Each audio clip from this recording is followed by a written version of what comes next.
de ce volet-là tout à l'heure avec les propositions de solutions, mais il y a justement dans l'argument chez les femmes, Achille, c'est que bon, je fais comment? Je suis Madame X, si je sors là, on va dire quoi? Vraiment les enfants, je reste là pour mes enfants. Demain, vraiment l'image de la société, le regard de la société. Du coup, vous vous retrouvez avec des femmes qui encaissent un certain nombre de choses dans les ménages et ne peuvent pas libérer la parole. Ma chère Lille, je voudrais d'abord, de prime abord, permettez le pléonasme, dire que nous sommes d'abord une société qui a un ancrage traditionnel très fort. Le mariage, chez beaucoup, chez les Bantous, c'est quelque chose de sacré. On ne quitte pas son foyer n'importe comment. C'est justement pourquoi, suivant un point de vue traditionnaliste, vous allez voir beaucoup de femmes supporter beaucoup des atrocités parce que justement la maman, la grande-maman dit tu dois supporter. Chez nous, quand on sort de la maison, on est sorti vraiment, ainsi de suite. Ça, c'est sur le point traditionnel qui en réalité est une pesanteur pour l'évolution, l'épanouissement de la femme. Maintenant, sur un point purement juridique, c'est sous cette casse-tête que je voudrais aborder la thématique. Je ne me suis pas fait comprendre à ma première prise de parole. J'ai dit c'est l'imagerie populaire. Et quand vous regardez de façon superficielle les articles 212 et suivants, vous avez comme l'impression que l'homme, c'est le mâle dominant, c'est l'alpha et l'oméga. Que non.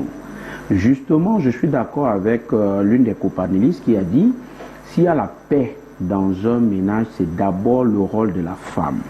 C'est vrai. Mais laissez-moi vous dire que la femme, comme on nous disait à l'université, c'est celle qui a le véritable pouvoir. Peut-être vous ne le connaissez pas. L'homme, c'est un chef sans pouvoir. La femme a un droit d'hypothèque légale. Vous ne pouvez pas, surtout sous le régime de la communauté des biens meublés. À quels articles 1399 et suivant du Code civil, il dit bien 1399 et suivant du Code civil, c'est-à-dire quand vous êtes marié, sans passer par un notaire pour faire le contrat de mariage, ce que beaucoup ne connaissent pas, ça existe au Cameroun, vous êtes marié sous le régime de la communauté légale de ces articles que je venais de citer. Par conséquent, c'est vous le maître de ménage en ce qui concerne les pouvoirs. Est-ce que vous savez que dans ces conditions, toi, l'homme, tu vends un bien immeuble. Du coup, sans que la femme ne donne l'accord, elle vous assigne seulement en nullité de vente de ce bien. Non, c'est justement parce que pour assigner. Non, Lille, cette émission est tellement importante qu'elle a d'abord une vision. Bref, elle est d'abord éducative. Il faut qu'on dise aux femmes que le problème, ce n'est pas de faire le bras de fer avec l'homme qui, sur le plan des muscles, va vous écraser. Restez tranquille, le droit est en votre faveur. La loi vous protège. Il est juste question de faire comprendre aux femmes cela. Vous allez voir, quand j'ai reçu votre invitation, je voulais aller effectivement auprès de ce monsieur, puisque le leitmotiv qui est, je vais dire, le prétexte de cette émission, c'est notre jeune sœur enseignante qui est passée de vie à trépas.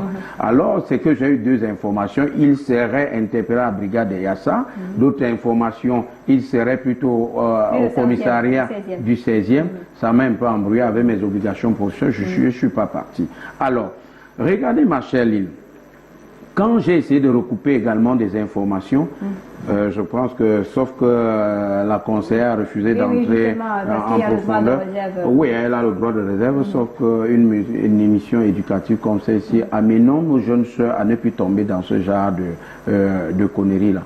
Il serait de bon ton pour elle, en plus d'avoir saisi madame, de saisir également quelques 2-3 autorités. Même si elle mettait son supérieur hiérarchique au courant, je peux vous dire que le proviseur pouvait le convoquer. Et sachant qu'une autorité comme celle-là est déjà au courant des thèmes. Lui-même, il est responsable de banque. On aurait pu aussi toucher même son entreprise. Son entreprise, c'est parce qu'elle a voulu gérer ça de façon très privée. Pourquoi elle a voulu gérer ça comme ça.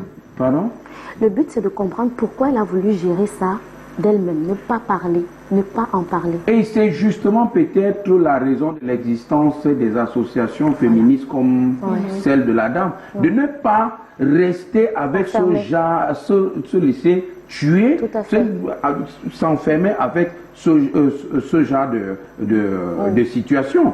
Je peux vous dire également que, sans risque de me tromper, je ne suis pas un mage, mais cette femme pouvait être encore des nôtres si peut-être elle s'était rendue chez un homme de la loi pour lui dire je n'en peux plus, parce que l'homme de la loi n'est pas beaucoup là pour conseiller quand la situation est irréversible. Quand l'homme de la loi peut engager des situations des procédures conservatoires, c'est-à-dire juste pour effrayer l'homme, qu'il sache que on a déjà mis toutes les autorités peut-être judiciaires au courant de cette maltraitance. S'il y a un couac demain, c'est lui qui sera interpellé et tenu comme seul responsable. Et à ce niveau, ça peut baisser ses élans de violence. Marlise, oui.